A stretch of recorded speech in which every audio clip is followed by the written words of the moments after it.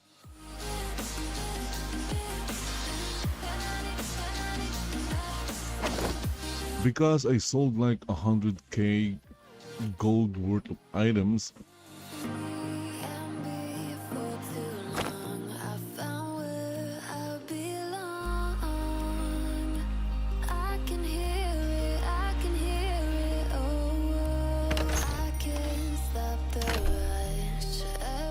Okay, I need to check my vendor items.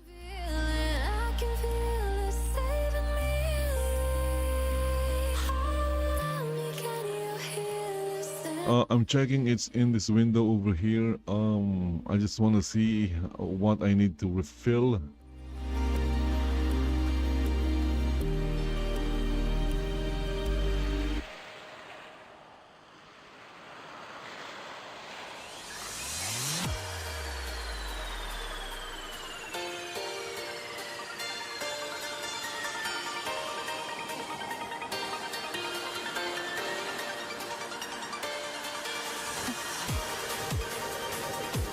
Okay, looking at Britmart.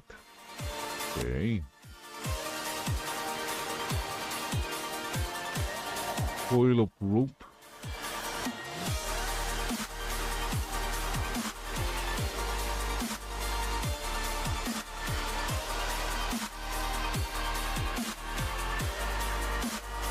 Looks like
okay, so I think I'll be doing some iron mining because or maybe silver mining. Okay, I'm going to do some. How about silver? Let me check. Silver. W. Okay, TQRST.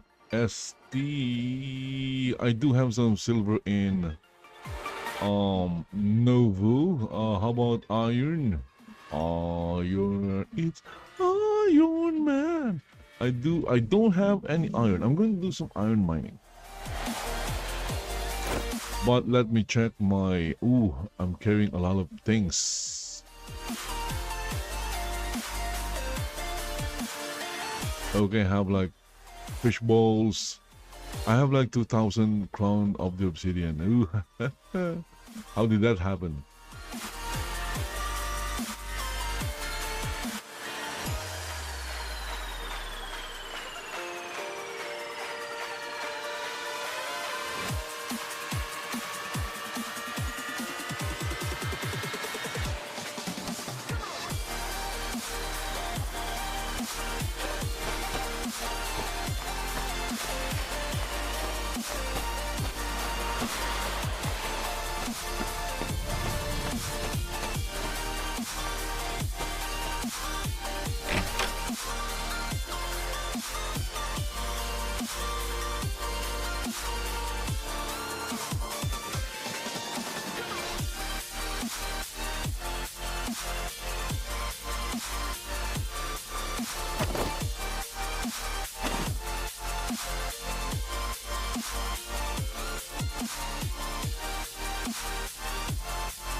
I don't understand why.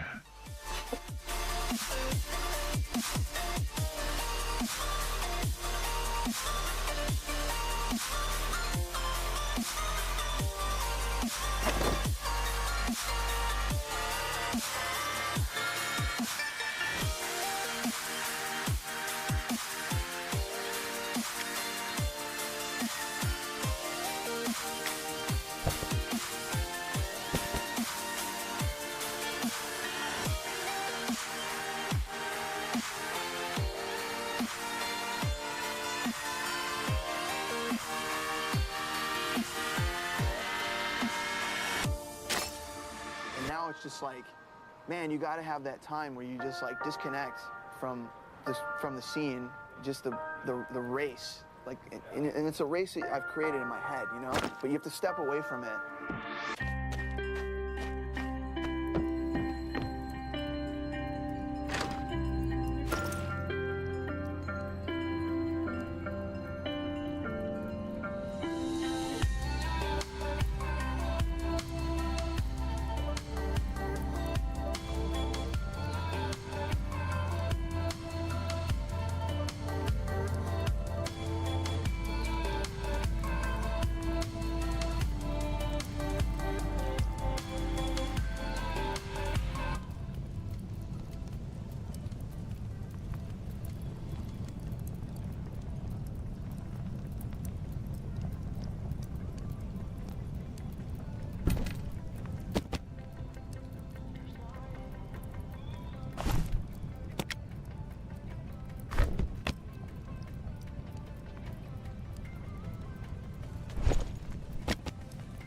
Okay, so before I go mining for iron, I need to clear my inventory.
Okay, teleporting to zone spectral mines. Where is it? Spectral mines. Going to do some mine. Exeter, Bastion. Look at that. I've been to a lot of towns.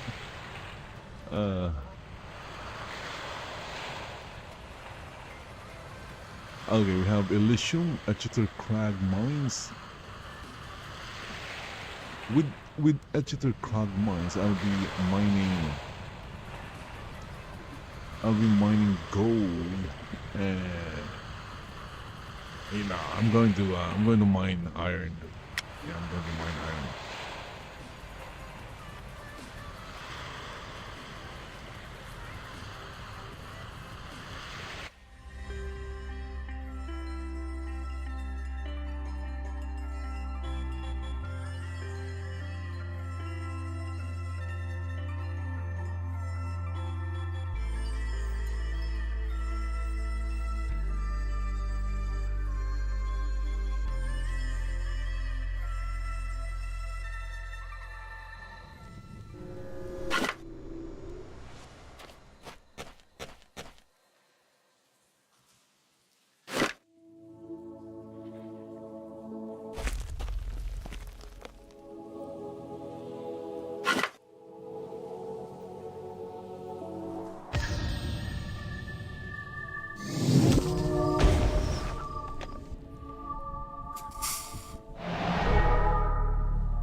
Okay, so I'm going to spend at least an hour mining, you know, get some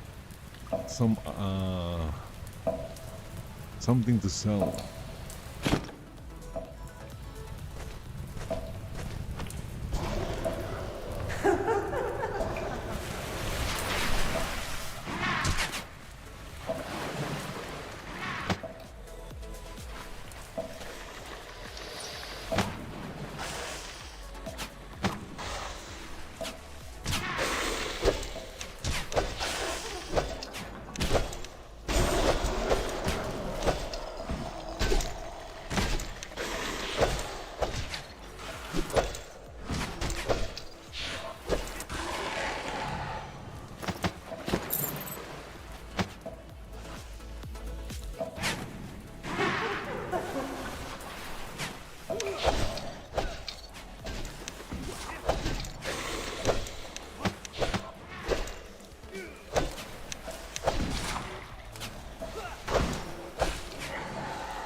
And the game has that weird thing when you are a little bit far from the node and you do an action, it would like walk away from it. It's really weird.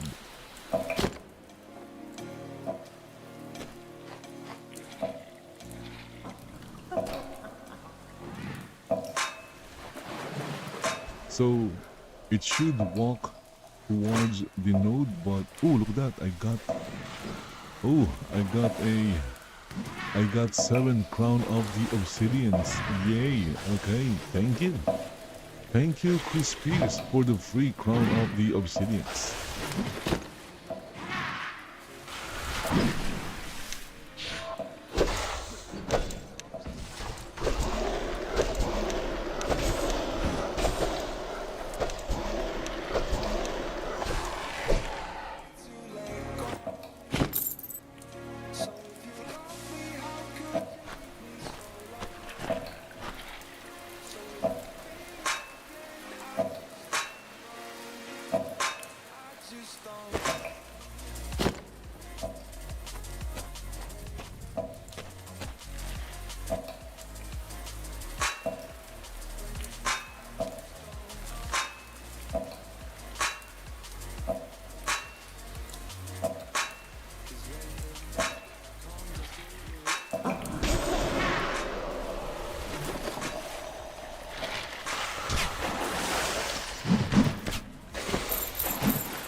Whoa, okay, I got like 5 crown of the obsidians. Nice. More crowns. Give me more crowns.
Whoa, got disconnected.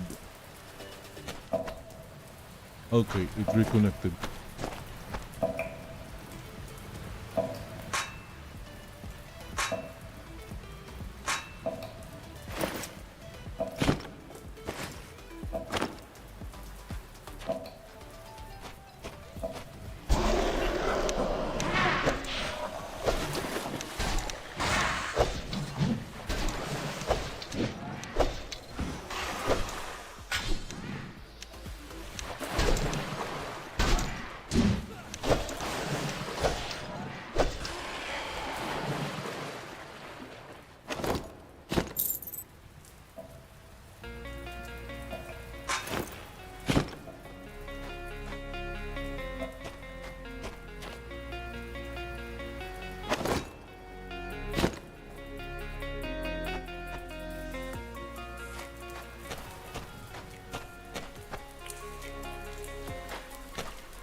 وسيل بحير ومبير السرى وسيل بحير ومبير السرى وارري ومبير السرى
Whoa, look at that.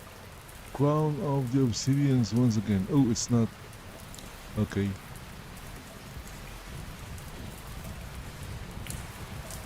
Okay, so there you go. You can see that I got 2 more Crown of the Obsidians just from mining.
Okay, so I got 100 ore.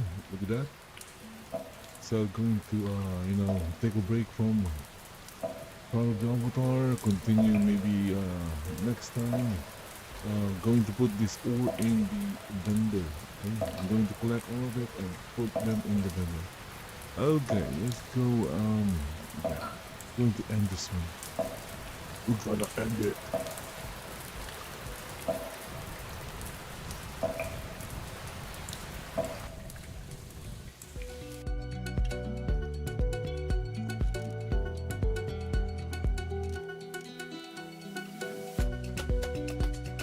Okay, so the reason why I ended it because I'm going to run something else. Before that, let me start Brave.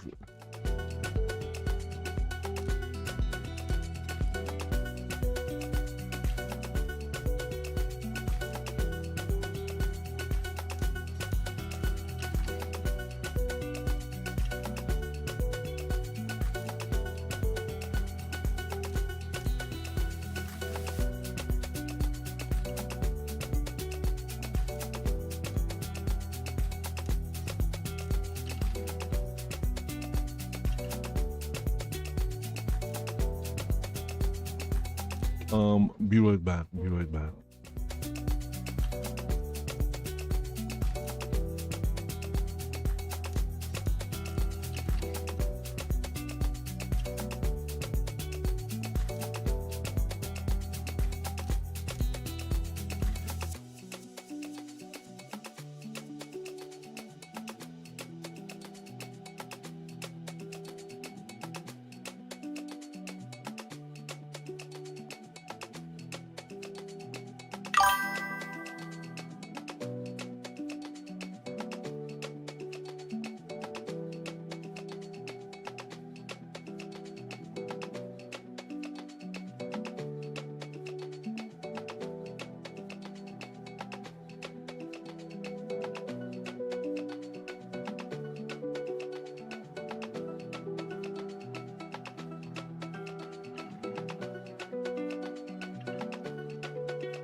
Do I wanna try? Can I let it go? Running from the past, wanting to be sure. Chaos in my mind, constant deja vu. But every time, it comes back to you.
Okay, so well, I guess I'm back.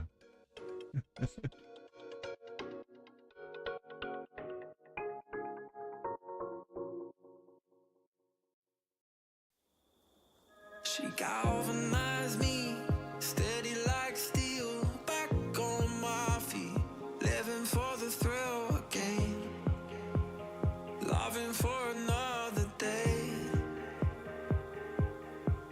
She satisfied me, gave me what I want, just what we need, never too far away, loving for another day.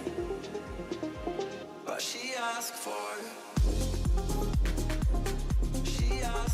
something more. She asked for, yeah, she asked for something beautiful. She asked for. Okay, so welcome to the second hour. And I hope you guys are enjoying the stream, enjoying the music, and yeah, just enjoying looking at the screen. Okay, let's see what's happening. So I was just playing Shroud of the Avatar, mined like over 100 iron ore and then stopped because it was getting boring. That's why.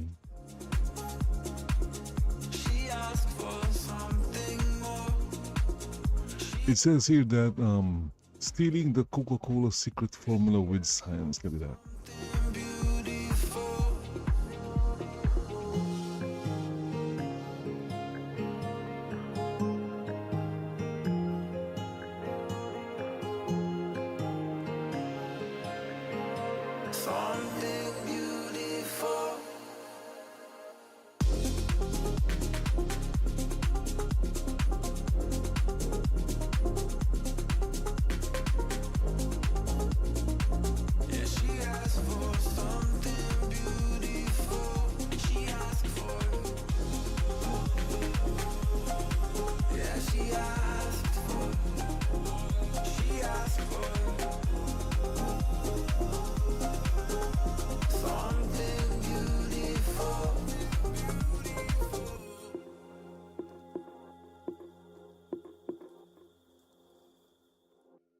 Okay, The Expanse.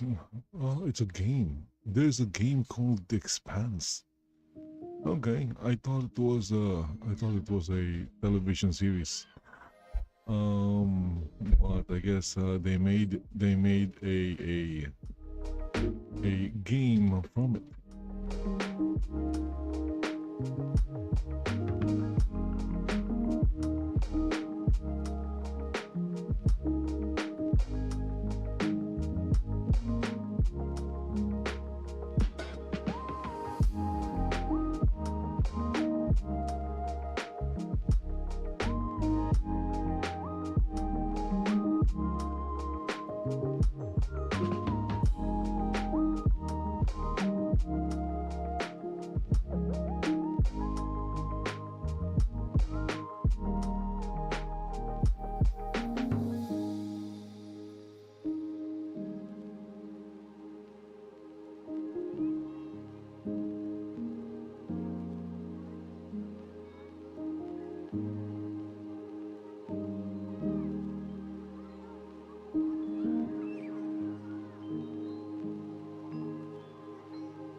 Hey everyone, welcome back to the channel. We have a new video for you today. Okay, And I'm gonna push this looks interesting.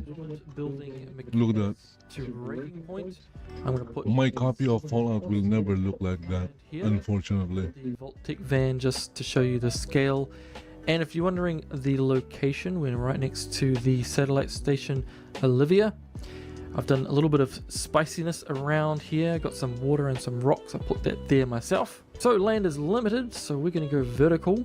It's not going to be a conventional tower per se, it's not going to be just a rectangular block, I've done that before.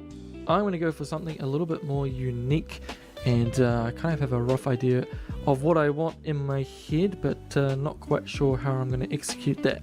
But that's all part of the fun. That's enough yapping, I'm going to get started. Okay, so after a little bit of time trying to figure out what exactly I was going to do, I have constructed this. Wowee, look at that. It's a giant disc or something. So first step was I put this giant pipe thing right down the middle where I was going to it was going to be my middle point, and I constructed these stairs just so I could access the height I wanted. Let's just go up there.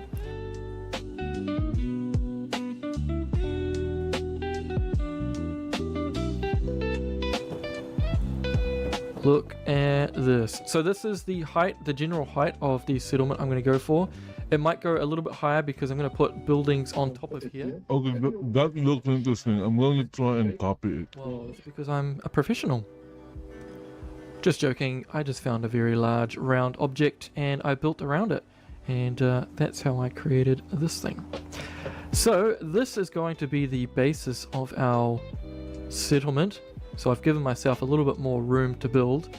The next step is I'm going to probably encase our stairs just to integrate it a little bit nicer, maybe put some walls up and stuff, but I'm trying to avoid that sort of rectangular silhouette. So we'll see how we get on. And in no time at all, I have a sort of skeletal structure around our staircase. Not quite complete because I want to put a whole bunch of scrappy pieces of metal on it, and that takes a fair bit of time, so I'm going to leave that for later. And I've also added this kind of little entrance thing here to get to the top. And I've been thinking, you know, if we put stuff on the top, you know, like houses and things, but we really want to push the limits of what we're doing here, then we need to also build underneath. So that's what I have here. Let me just go underneath and show you what I've been up to. So I've been putting these sort of prefab structures down to sort of plot where I want extra houses to go underneath the, I guess, the disc. And this one over here is kind of a test of what it might look like. So we have a sweet ass balcony, and if you notice when I was at the top, there was also a walkway, so we do have stair access right to the top there. I'll probably put another kind of like roofy thing over the top, so you can kind of, you know, enter it like a subway system type thing, so you know there is going to be a rain cover and stuff. But as you can see, we can build plenty of stuff downwards because we have all the extra space. So that's probably what I'm going to do. And I might have to add some more support because having all this weight hanging off the disc is probably not very realistic. So I'll have to do that after I finish these lower houses. But anyway, plenty to move on to. Let's keep going. Well, hot damn, I am so pumped on this. I have completed the lower houses and structurally tried to beef up the foundation with a whole bunch of crazy junk, and we got things hanging down. And does it work? I don't know. Is it breaking physics? Probably. I'm not a psychiatrist, but look at this. We've got a whole bunch of houses now. They don't have interiors or anything, as you can see, but look at it, man. It's so scrappy and beautiful. And I just added some more foundations down there, and let me show you what I've got up here. So I was thinking about the power and water situation. If you're wondering about these things, it's all that sort of access down to the lower level. So each one of these is access to a house. Very cool. And in the central area where we have the staircase, we also have this thing here, which is our power. So we have this kind of weird generator thing. And underneath is a giant water tank that's sort of getting the water pumped up from below and sort of shared to the houses in the settlement here. You can see I've got a bunch of pipes, and they are actually connected. If we come down here, we have, oh, going through the walls here. So we have the pipes coming down through the floor, and they connect into the central pipe here, and that goes all the way to the basement level. And you can see there, it pops out there and goes into the water, and is basically sucking the water up like a straw. Pay no mind to these floating lights. It's just to help me build at nighttime under here, because it gets quite dark underneath the main disc. And I also added this stuff, support for the disc, and also the railing, so people won't suddenly fly off. So I'm pretty sure we'll have the dwelling sorted, we have the water sorted, we have the power sorted, but what about food? And I was thinking we could have, you know, like some plots, farm plots up there. But then I was like, man, it's so beautiful down the base level. Why don't we just put something over here? So I'm thinking I might have a farming section, maybe with some Brahmin and stuff as well over here. But that'll be later on when I've sort of finished with this thing here. So I might focus on the top now because we don't actually have any houses on top of the disc. So that'll be the next step. Welcome back. Many hours have passed. We've got some houses on top now. And we have kind of an entranceway. As I said before, this area here will be farming and Brahmins and things. And this is how you come into our Atlas Tower. Yes, Atlas Tower is the name I've decided to call this settlement. Very happy with how it's turning out thus far. Let's get to the top and see how the houses turned out. And check it out, we have houses at the top. So I've done sort of a similar style as you're probably used to on this channel if you've been watching for a while. Now in this central area here, I was going to put a sort of farmer's market here, but then I decided to make it a security area. So anyone coming into the tower gets sort of screened and maybe their guns confiscated for the time being. So I decided to put the kind of the commercial sector above it. So we're going to have a restaurant right here, and then we have a shop here, maybe some clothes or something. We have another shop on this side, maybe something a little bit more secure like guns and things. And I'm thinking about putting other stuff like maybe a doctor's or medical stuff in one of these buildings. But anyway, we have been able to stack a whole bunch of houses on top here. There's lots of interconnecting kind of walkways and things. I'm going to do a final in-depth tour around the whole place at the very end, just when we sort of finish up the interiors and everything. But so far, I am very happy with how it's turned out. And we are going with sort of a red theme for the banners and things, and I think it suits quite nicely. So the interiors are going to be next. We need to finish the farm, and I think the next time I'll see you, we'll do a final tour and see how it all turned out. So I'll see you in a minute. With the magic of television, we are back, and Atlas Tower is now complete. So let's have a look. We are at the base here on the... Whoa. Let's talk about that later on. Let's just come this way. Someone fell. So over here we have the... Someone fell from the tower. And over here is the main crop area. So we've got plenty of crops growing over here, and plenty of workers clipping through the ground there, looking beautiful. We've got somebody over here on guard, just making sure everyone's behaving themselves as they enter the Great Atlas Tower. Got some kids over there playing on the rocks. Let's go this way. We got some signage and just some fences just to guide you up the stairs. I will probably skip this bit because it's quite a walk up here, but here we go.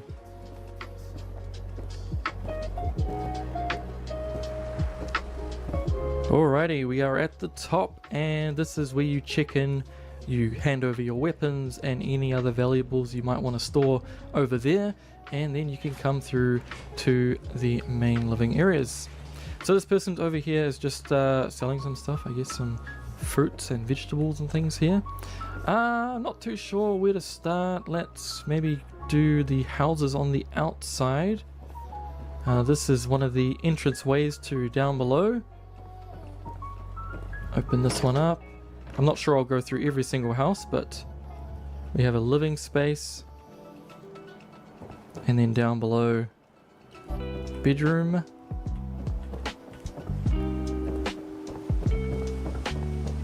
And if we spin around and let's go maybe this way,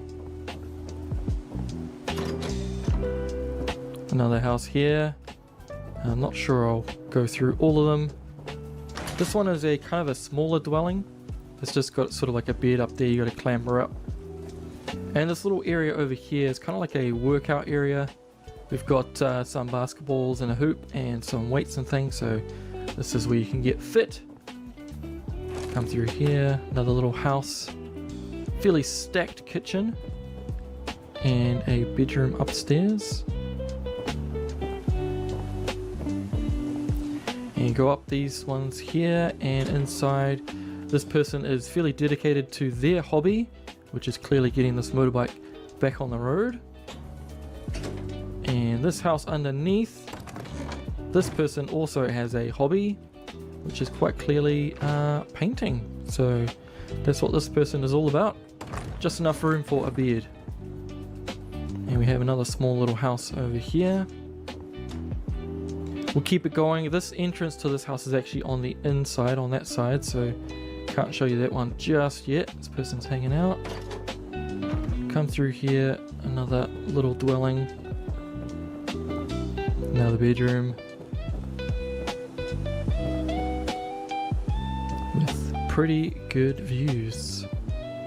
Come around here. I think this guy is meant to be fixing this guy up. Oh, that's not a door. Get confused sometimes. But you can see there's alleyways all through this place, so you can kind of find your way around. And then we're back to where we started. Let's check out these houses this way. I think this might be the first house we built on top of the disc.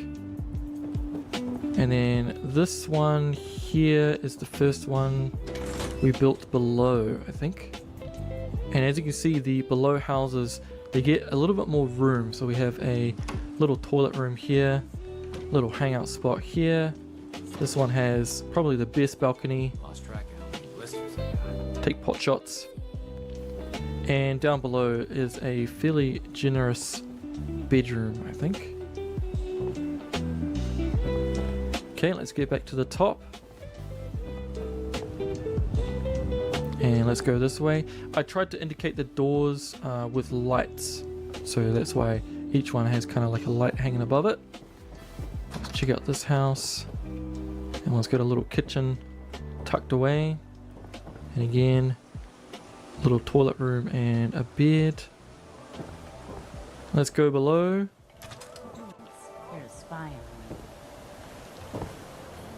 And this one you can kind of spin around. It's got a bedroom down here plus a little toilet tucked in the corner right here. So this one is pretty good for the Commonwealth, I would say. Okay, for this one we got to spin around, and I believe this is the doctor's practice. Yes, we got a couple little surgery gurney things there, and this one's got a little house down below, little apartment thing with the bed underneath the stairs there.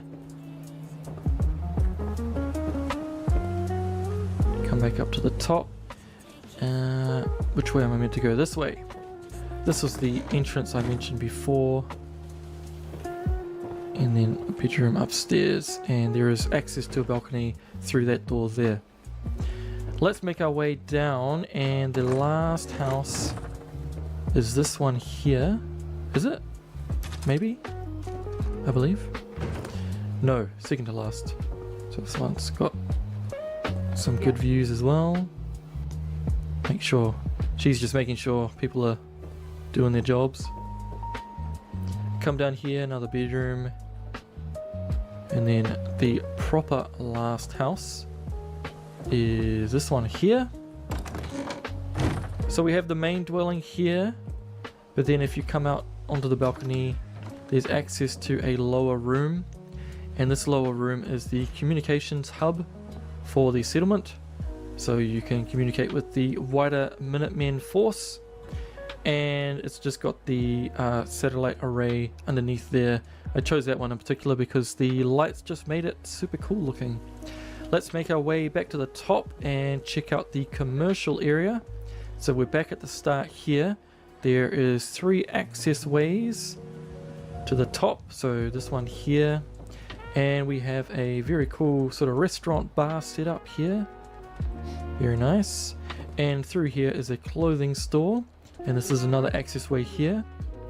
And if we go around to the other side, we have again another access way, plus our guns and ammo store. Very good. Let's shut this door and make it a little bit more secure. Well, I hope you liked that little tour. I'm going to go into the sky and show you what the settlement looks like from up there. So my guess is, just looking at the assets used in this settlement, it's there's a lot of mod added items, I think.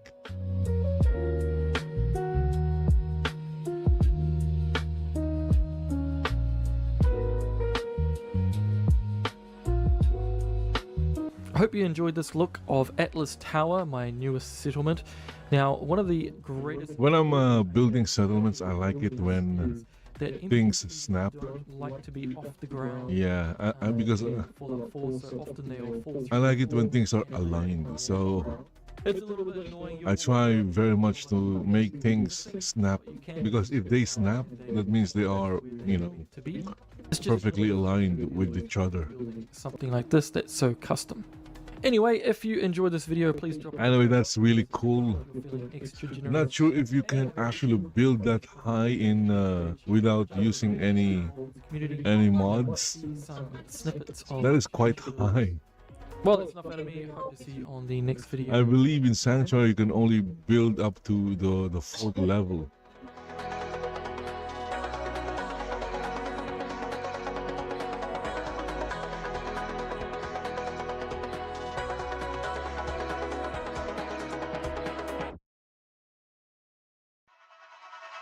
I will carry you home. I will carry you home. When you got nowhere to go, I need you to know I will carry you home. I will carry you home. I will carry you home. When you got nowhere to go, I need you to know I will carry you home. Carry you home.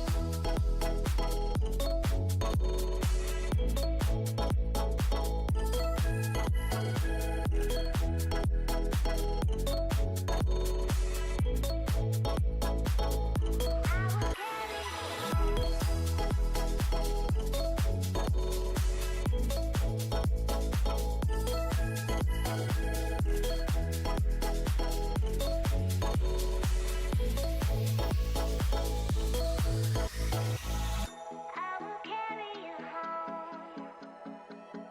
I will carry you home. When you got nowhere to go, I need you to know I will carry you home. Carry you home.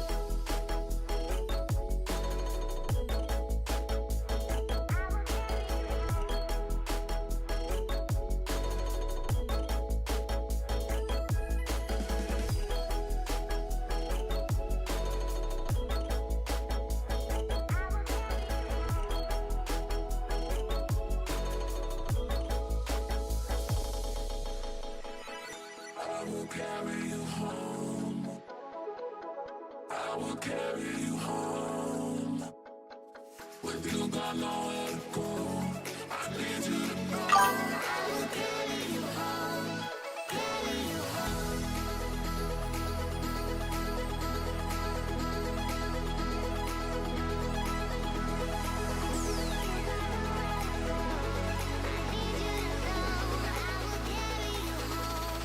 Carry you home.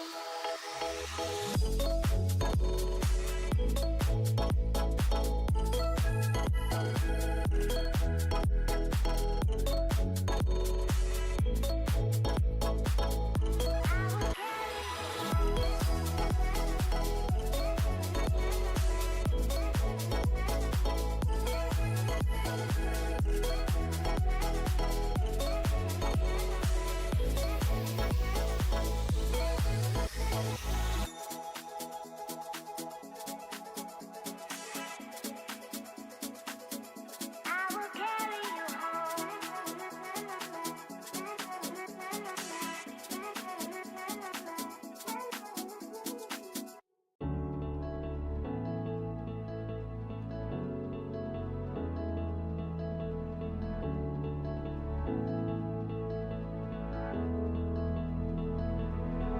Without you, I remember myself, my name.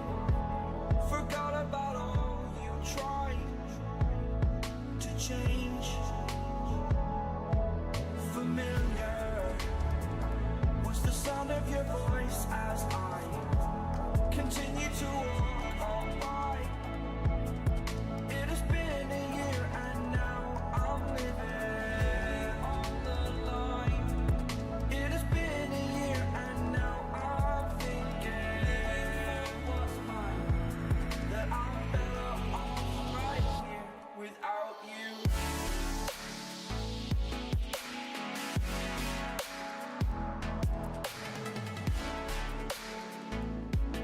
That I'm better off right here without you. That I'm better off right here without you.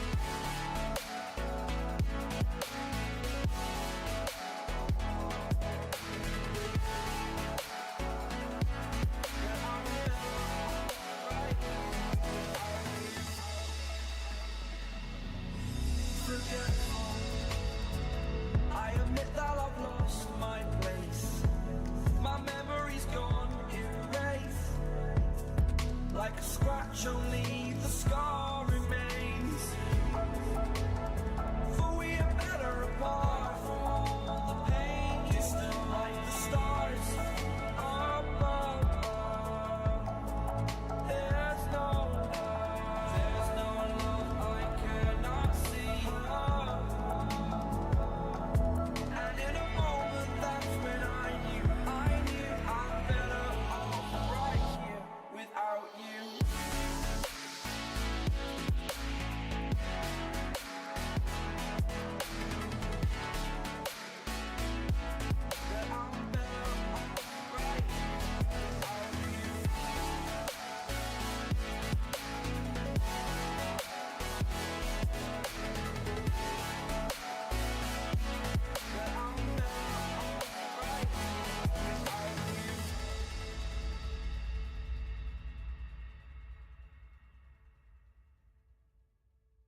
Okay, so this is interesting.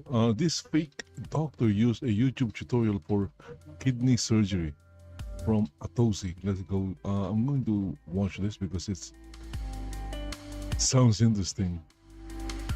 This fake doctor with no medical training used a YouTube video to try to perform kidney surgery on a woman while drunk, which then ended the patient's life. Welcome back to another episode of How Is This Title Real? Horrifying case coming from Uttar Pradesh's Barabanki has exposed the scale of danger posed by illegal clinics operating in the shadows. A 30-year-old woman, Monisha Rawat, has died after a fake doctor tried to perform kidney stone surgery by watching a YouTube video while he was drunk. How incompetent and evil do you have to be to operate on someone without a medical degree, nor knowing what you're doing? Like, there are stories you read headlines for that immediately sound fake, like they're written just to get clicks or, you know, shock people and get them to share it. But this one, it's one of those stories, but the only problem is This is really insane, my goodness. a woman in northern India. It's super insane. To a neighborhood clinic because she was in serious pain. She wasn't doing anything reckless. Again, she just went to a clinic, so this wasn't some like underground treatment. She was doing what millions of people do every day when something feels wrong.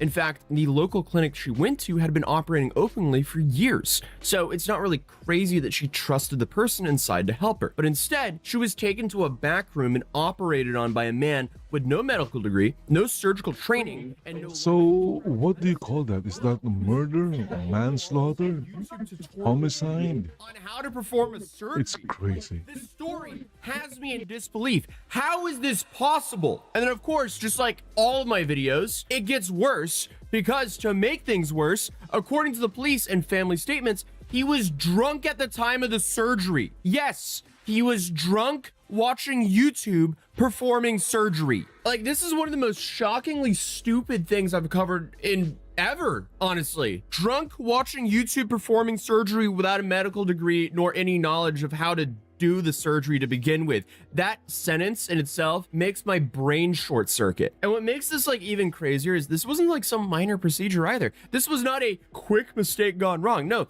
the man running the clinic diagnosed Marisha by pressing her on her stomach with his hands, and he told her husband it was just a stone and said it needed to be removed immediately. He warned that waiting could be fatal, and then he quoted a price, lowered it when the family could not afford it, and then proceeded as it was like completely normal. It sounds like he was trying to sell a car, not tell someone they needed a life or death surgery. Like, this is so disgusting on so many levels. But this is also where the story Wait. I thought India has a very high level of education. would step in. Like, So, the doctor was called. They didn't realize that the guy was drunk? Legitimate clinic that's been operating openly for years. But unfortunately, Oh my goodness.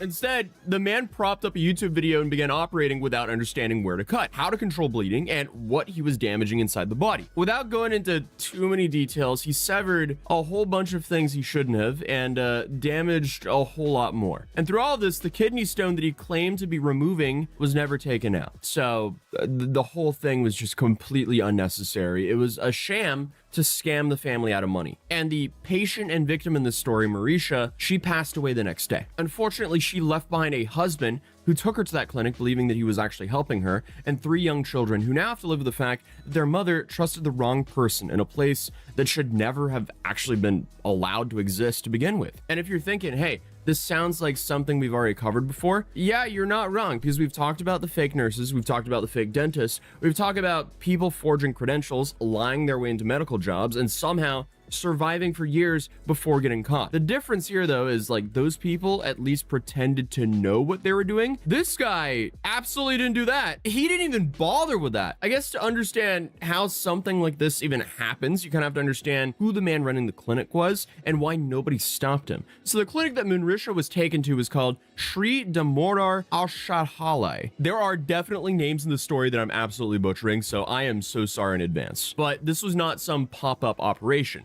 The man in charge, his name was Gyan Prakash Mishra, and he was not hiding in the shadows or pretending to be someone else. He was a former village head known locally as Pradhan, and he also held a religious influence as a Mahant. From what I could find online, a Pradhan is an elected head of a village, like kind of like a mayor, and a Mahant is a religious leader, usually in charge of a temple. So in other words, he was a person that people actually trusted. So when someone like that tells you that your wife needs immediate surgery and delaying it could end her life, most people, unfortunately, unfortunately would not argue too much with them, especially given the context they were in a village in India. And unfortunately, they didn't go get a second opinion, even though it seemed like he was just trying to scare them to get money. Like, this is just so much sicker than I originally thought, because like this wasn't just like medical fraud, this was a social trust being abused in the worst possible way. According to police and family statements, when it came time for the actual surgery, Gyan did not bring a licensed doctor nor transfer her to a hospital. Instead, him and his nephew allegedly watched surgical videos online and followed along as they went. So this is just family crime. This is kind of like that mom and daughter who also botched a surgery together and ended up unaliving someone as well. In that case, a mother and daughter duo, Libby and Alicia, they were running an illegal cosmetic surgery operation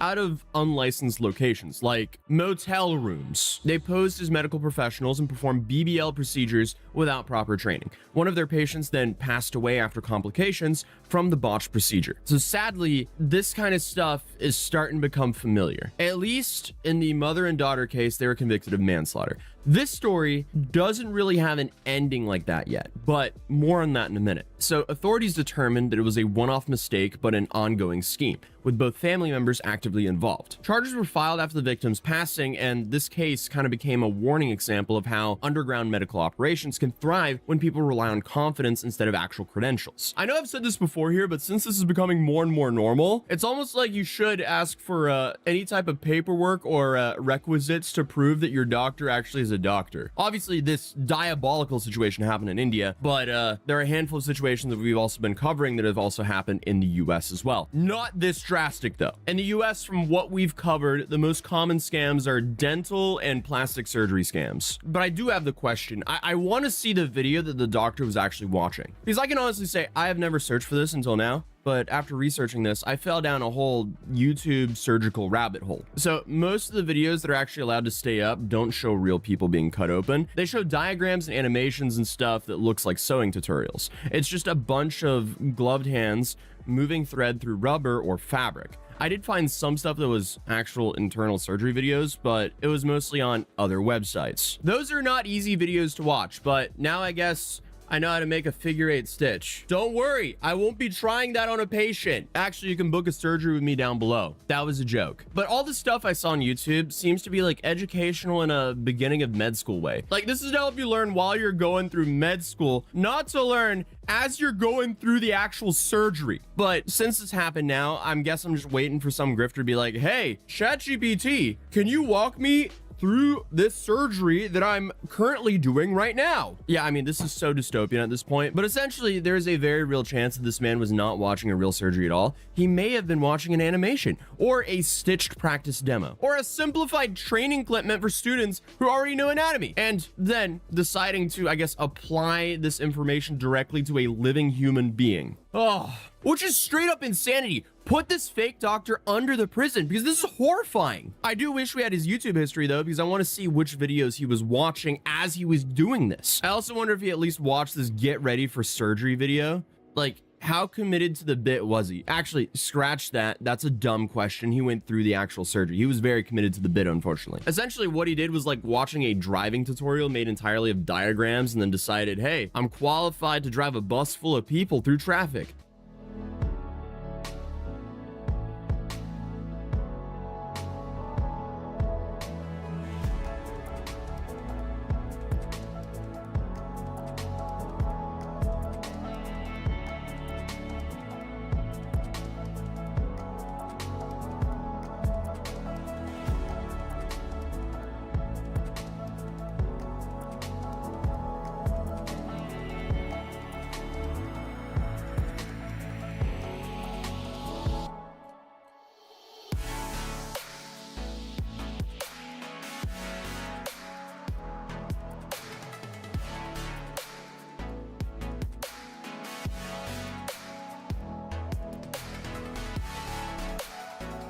Actually, no, this is still worse, because you can't just pull over when things go wrong. Once you cut into someone, there's no undo button. Yet, that seems to be exactly what happened here. So, witnesses say the incision was deep and uncontrolled. The kidney stone that supposedly required immediate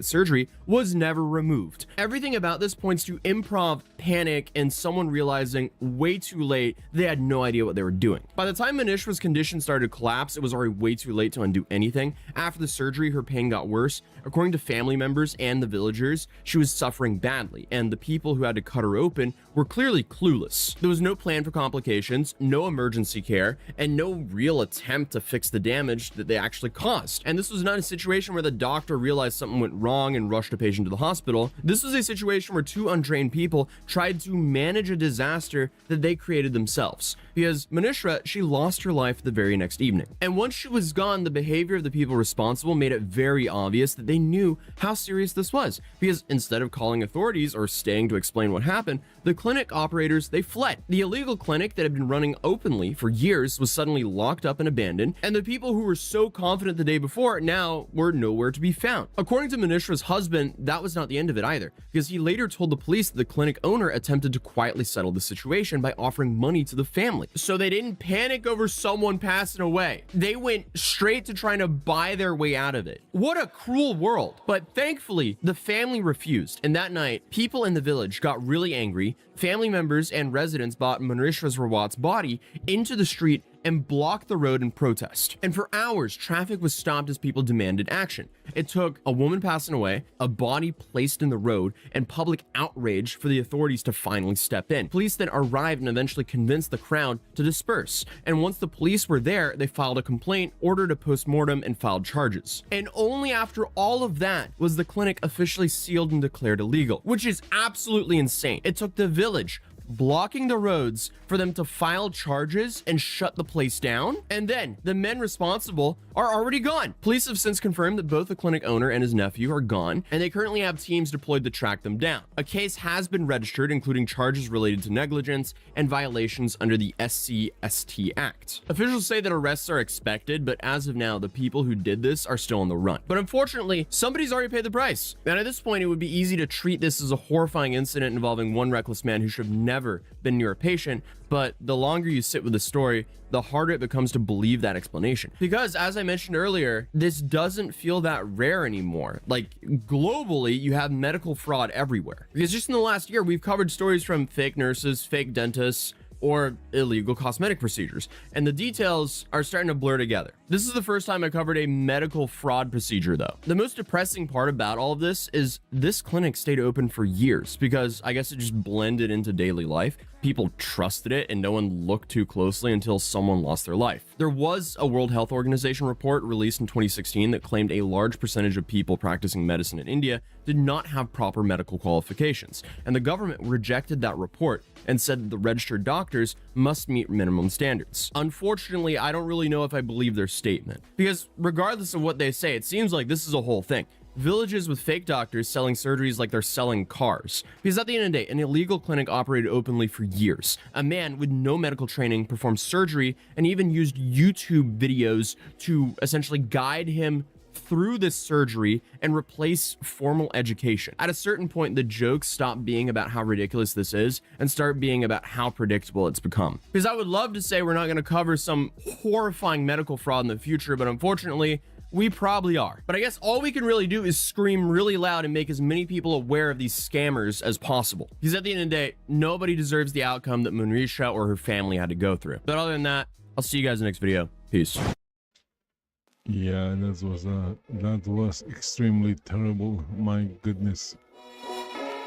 Wow, that is like government negligence.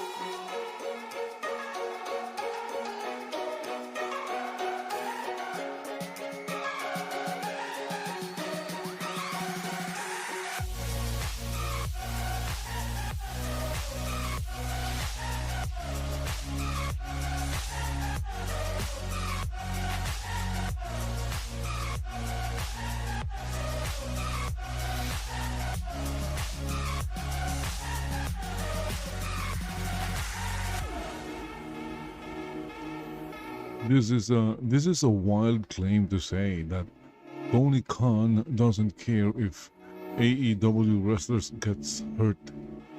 Oh my goodness. Really? What? Why don't I believe this? Sounds like it's not believable. Okay, I'm going to watch this, and if this is like you know, a total lie and just or clickbait or for anything else, I'm just going to dislike it and never instruct YouTube to never recommend this channel ever, because this is just a wild claim. This is a wild claim.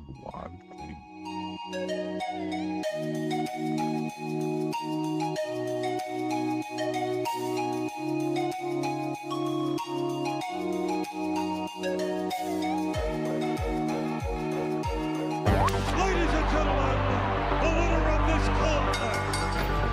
Okay, guys, let's get into some cringe Tony Khan. Everybody all together in chat at the same time. You all know how it goes. The best guys, Tony Khan.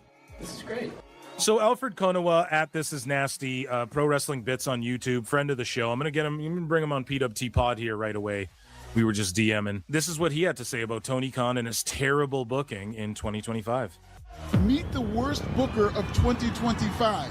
His territory was once the hottest in the business, but a series of booking errors compromised the product and led to a downturn in creativity, viewership, and attendance. Because the worst booker in 2025 was easily Tony Khan, and it's not even close. Nobody really watches AEW the way they once did. AEW is like... Someone took the sign away in the front row that said MJF blows goats. He doesn't blow me, George. What are you talking about? Pro Wrestling's version of Sports Illustrated. It's why they got the benefit of the doubt over WWE, where every creative decision was scrutinized at a mainstream level, while AEW got away with a lot of fumbles and in silence. Because if the snowman melts down in a forest and nobody watched on TBS, did that snowman really melt? No, but it comes back as Jack Frost. Yes, it did. I promise you it did. Even if I'm the only one who watched. Tony Khan was the worst booker of the year once again for reasons you totally forgot. Subscribe in Swahili. Hell yeah. You know, just a little precursor to what we're going to get into here. So, you know, Tony Khan, he's fumbled up a bunch, and Dave was sweeping. He's the booker of the year, but CMLL was the best promotion and had more sellouts than WWE, but Tone was the booker of the year. That's what Dave wants to have everybody believe, and he wants to tell everybody. Oh my God, it's the greatest thing I've ever seen. But Tony Khan believes AEW wrestlers will be a part of the G1 Climax 36. No, Tanahashi-san. Conan! No, Tanahashi-san. No, Tanahashi-san. Why? No. I think there could potentially be involvement from AEW wrestlers. This is just garbage. This is garbage. Okay, it's garbage. This summer. No need to continue watching garbage. So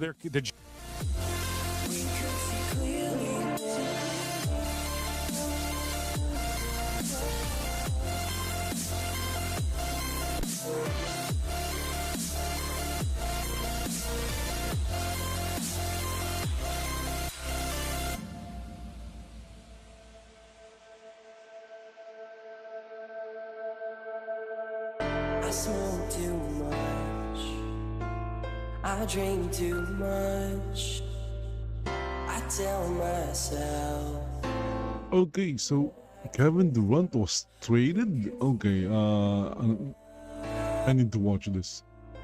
Yo, what's going on, y'all? It's Cone, and this is not how the Kevin Durant trade was supposed to go. I am talking to you 40 games into the NBA season. We are about at the halfway point, and the Phoenix Suns have a better record than the Houston Rockets. The team that traded away Kevin Durant has a better record than the team that got Kevin Durant in that fateful deal on the day of Game 7 of the NBA Finals. And that's not what was supposed to happen, because the Rockets adding KD was supposed to be a move that brought them from, hey, they're a fun story, they're one of the top teams in the West, but they lost round round one to legitimate championship contenders that would again be fighting for one of the top seeds in the Western Conference. And for the Phoenix Suns, dealing away Kevin Durant was a moment where they admitted defeat. The big three, the big swings did not work. So they got rid of KD, they got rid of Bradley Beal over the course of the summer, and they said, we're going to retool around Devin Booker still as our franchise guy, but we're going to add in some pieces that, you know, can maybe bring us a little bit more energy, defend a little bit more, like a Dylan Brooks and a Jalen Green and a Mark Williams amongst others. And they were supposed to be, you know, pretty bad but pretty fun. The Rockets were supposed to be a serious championship contender, and the Suns have a better record than the Rockets, and it's like hardly. And of course the Western Conference is, you know, so narrow, like teams are separated by just a couple of games up and down, so it's not like the Rockets can't get back up the standings, but at the moment they are the 7th seed. They're a play-in team halfway through the NBA season. The Phoenix Suns are a 6th seed. They have not only, you know, currently put themselves in a spot to be in postseason games, but they've put themselves in a spot at the moment to skip over the play-in entirely. And I want to go ahead and admit defeat. I was so wrong about the Phoenix Suns. I thought they were going to be bad, but they have shown for too long now that they are a competent team to think that they're ever going to come back down to earth. And for the Houston Rockets, I was worried when Fred VanVleet went down, but there are issues far beyond even just what the Fred VanVleet injury caused for them. And so I want to go ahead and talk about both these teams in context to each other and why they're trending in opposite directions. Let's talk about the Rockets first. Over their last 19 games since December 1st, they're under 500, 9-10, and that includes games we talked about last video, like the loss to the Sacramento Kings. Okay, so I thought Kevin Durant was traded again. Anyway, not going to continue watching this. They were, you know, kind of figuring it out. They lost the Pelicans in overtime. They lost. Yeah, don't recommend the channel. I don't like the energy of the channel.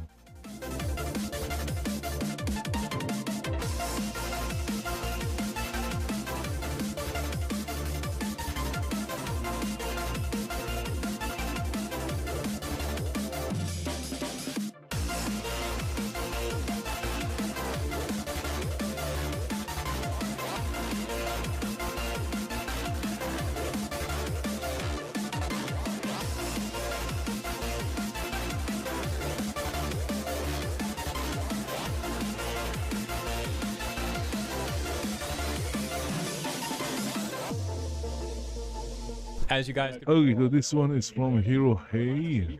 I have been getting Base Marvel rival devs destroyed the modern audience. enjoy quite a lot. It's just for a few months there was a lot of games I was playing and I didn't have time to keep playing Rivals, but now I'm back into it. And last night I saw something hilarious posted from Marvel Rivals Updates where they talk about these corporate journalists at The Gamer who lament that Marvel Rivals doesn't have queer representation. For anyone not familiar with The Gamer, it is an outlet that many would say is politically compromised and disgraced. For example, they gave Veilguard, Dragon Age the Veilguard, a positive score. If I recall, they rated it 4 out of 5 stars, seemingly just because of their politics, agreeing with the devs' politics. And that game was a complete disaster, obviously, as you guys know. It was so bad that BioWare actually went through massive layoffs afterwards. And many people say that that game pretty much ended the entire Dragon Age franchise. But hey, the writers who did a terrible job politically agree with the journos, the corporate journalists at The Gamer. So hey, we gotta definitely give that a 4 out of 5 stars. Great game. And now The Gamer is whining about Marvel Rivals not having enough queer representation. They're talking about an exclusive interview they had with the Rivals devs, and they grilled the devs about the lack of queer rep in Rivals. And it's like, dude, this politically compromised outlet is mad at a Chinese developer, NetEase, for not including enough queer rep. Like, I don't even think these people even play Rivals. Like, go ahead and be gay. No, they don't.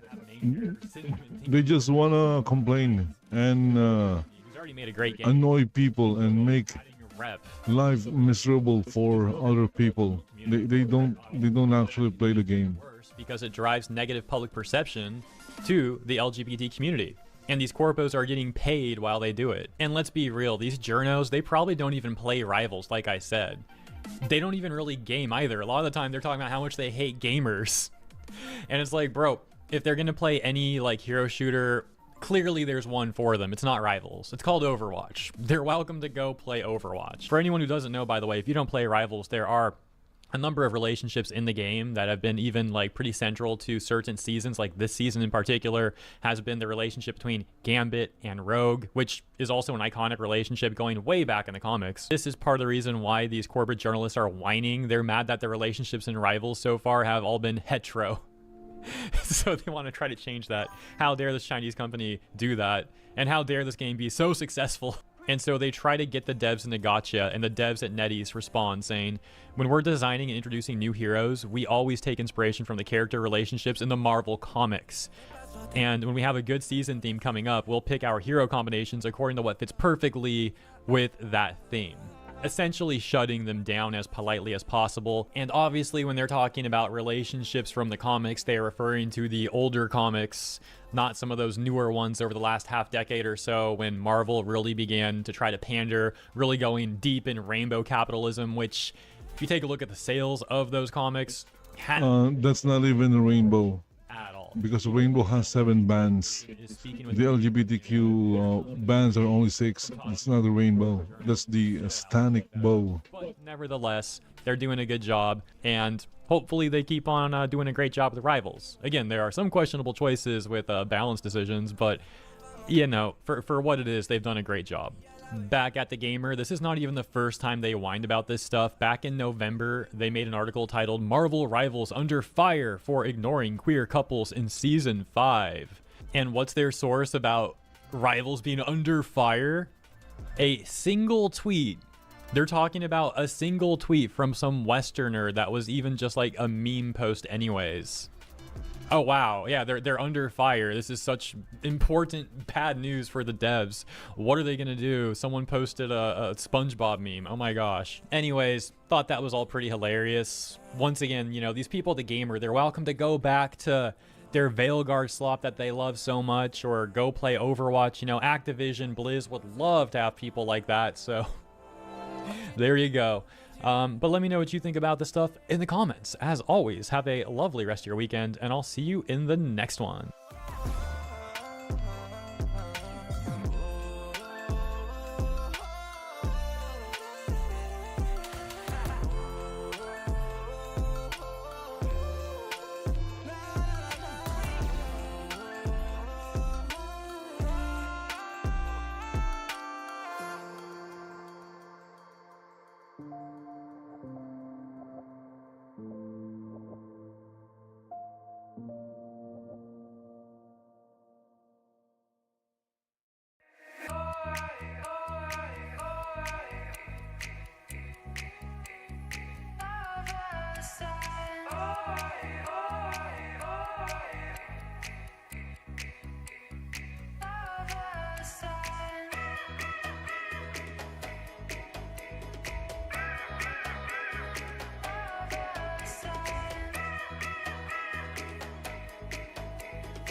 Hey, desire, burning like a fire. What you gonna do when it crumbles down? Watch it get higher, down to the wire. Will you let it burn till we almost drown? Higher, goodbye, honey, where do we lie? Where you're headed, am I going there too?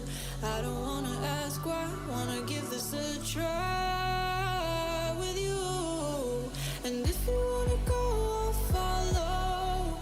I won't let you go alone, 'cause it's a big pill to swallow, but you won't do it on your own. And if you wanna go, I'll follow. I won't let you go alone. I don't care what happens now, where we go, how far and how. If you wanna go, I'll follow.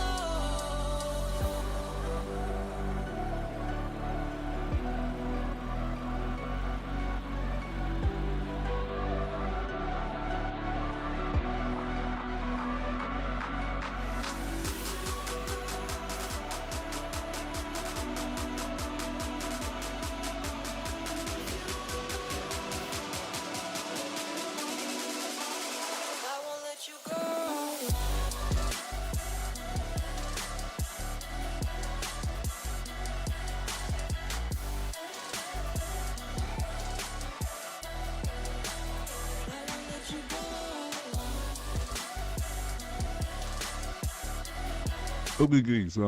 Okay guys, that's another 3 hours. Going to end the stream, take a break. As always, subscribe, follow.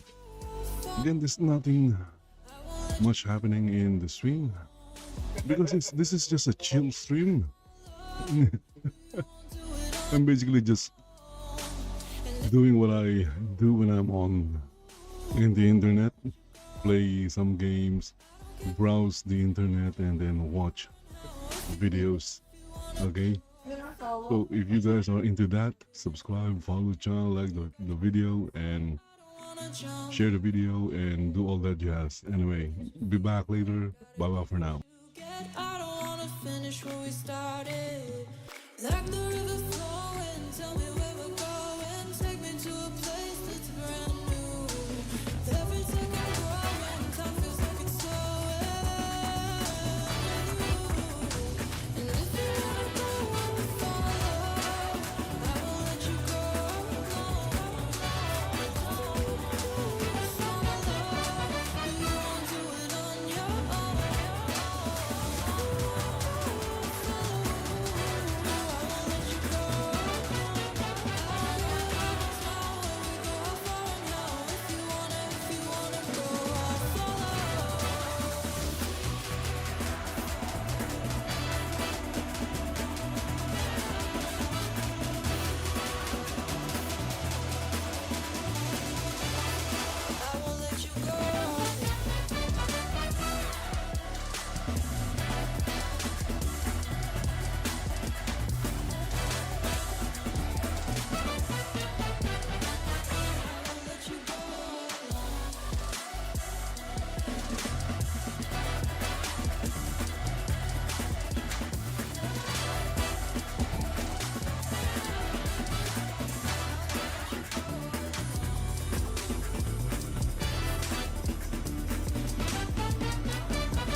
deciding that they want to move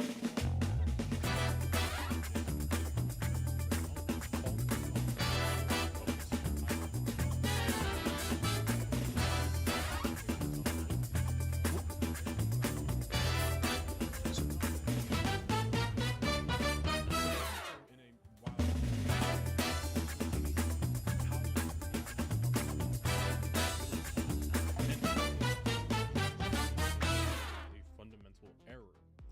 I'm a huge fan of Superboy.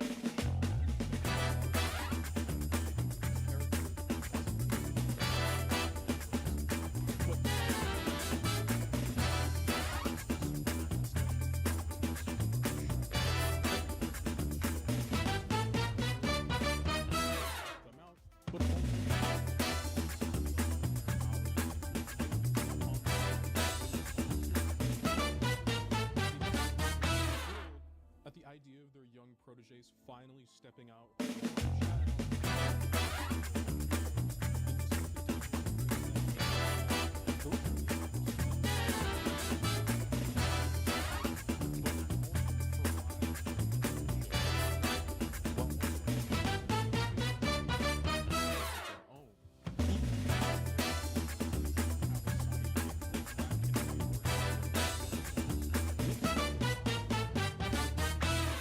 Teaching them, to helping them understand not only what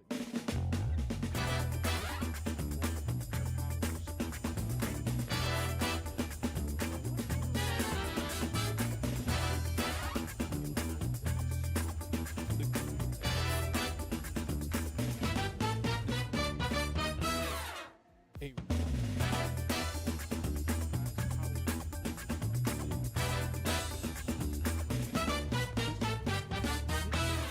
built on hope, on care, on love, on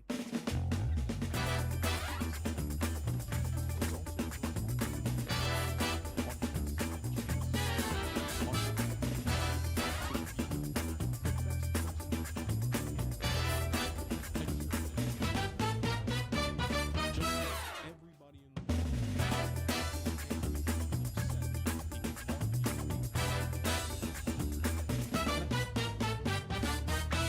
has flaws. Not necessarily in the idea that, oh, I'm very moral.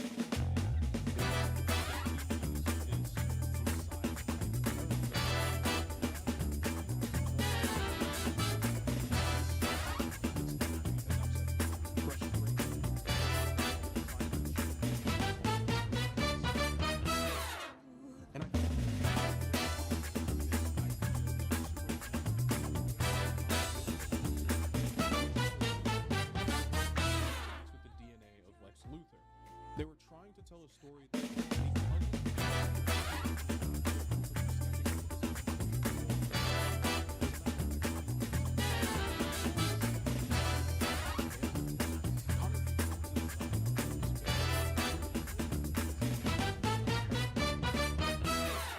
but without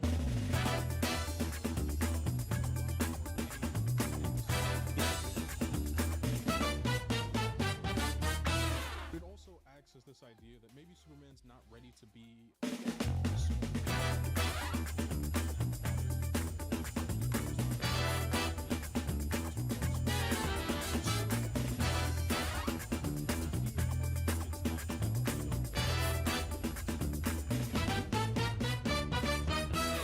or really talk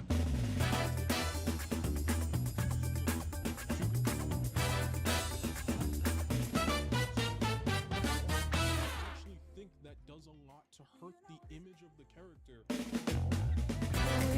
Without you, I'm on it, I want it, do you seem to call it your eyes? I can't tell if you're here or you're out there. Do you wanna be out there? You don't need to be, please jump into me. Favorite moments in comic books is when Batman, Superman, and Wonder Woman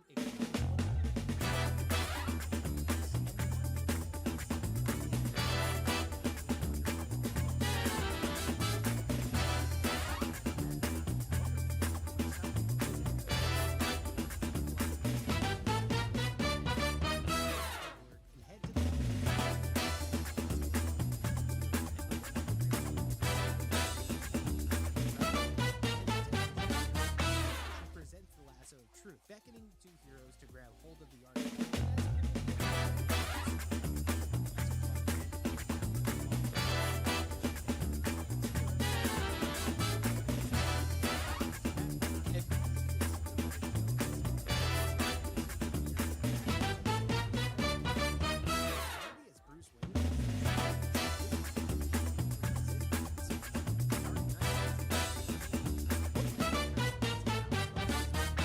Superman and Wonder Woman acknowledge one another and decide to reveal their identities.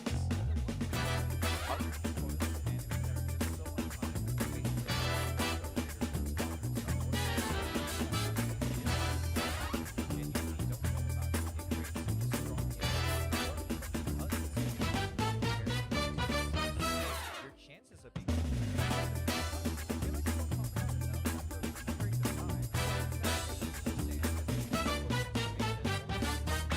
that it would make sense only one character would actually achieve it, and it was so appropriate that it would go through it. But then immediately after the sub arc, the series order goes to Super Saiyan and makes it obviously the Super Saiyan is handed out like hotcakes now, but nowadays the pre-K reading this and showing it up for the first time, that was just straight up off my mind. That was basically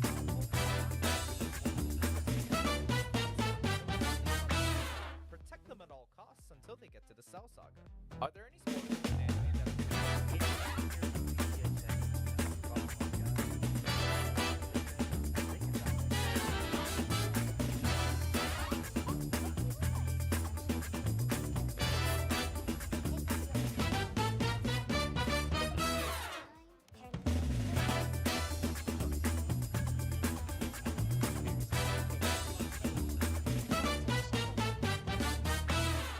I'll just look for him myself. He's probably not here anyway.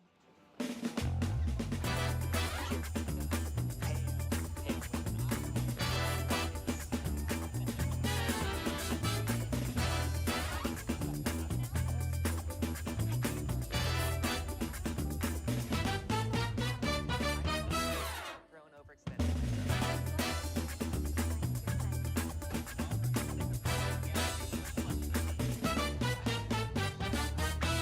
leave Seth with the baby. I can't remember the last time we had a 9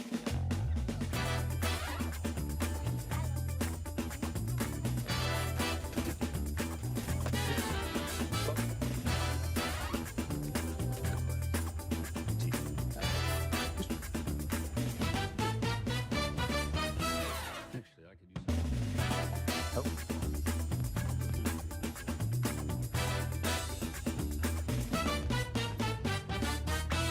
different.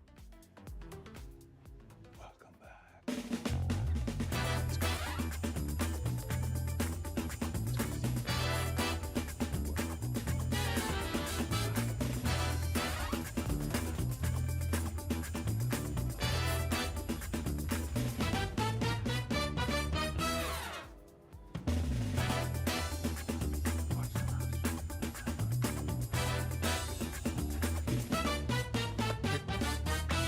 You have a class to teach.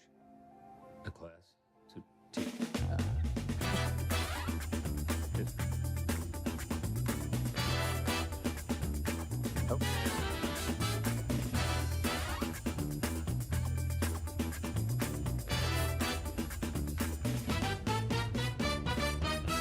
Welcome back.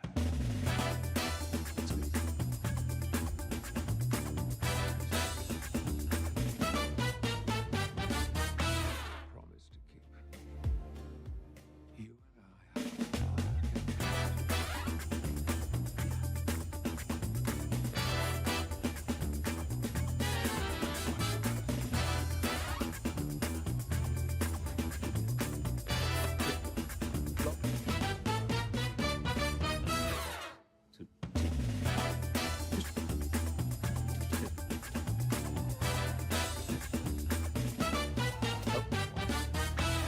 Pretty much everything after 1973.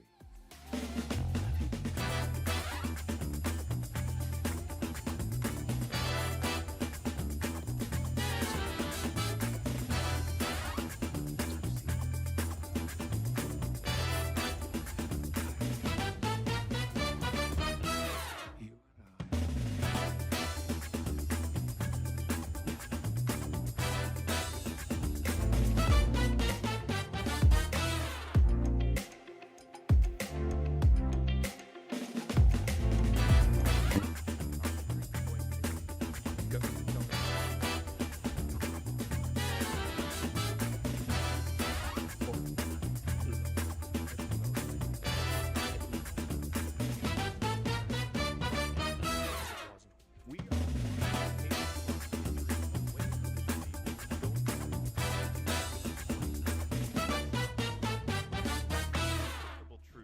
that's driving every decision in these CBA negotiations right now. And what we see is how both sides are playing both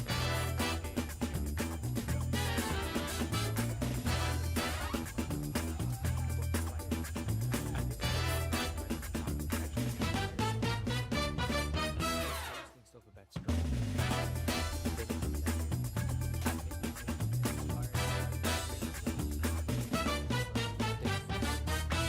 Show no willingness. From what we've seen, the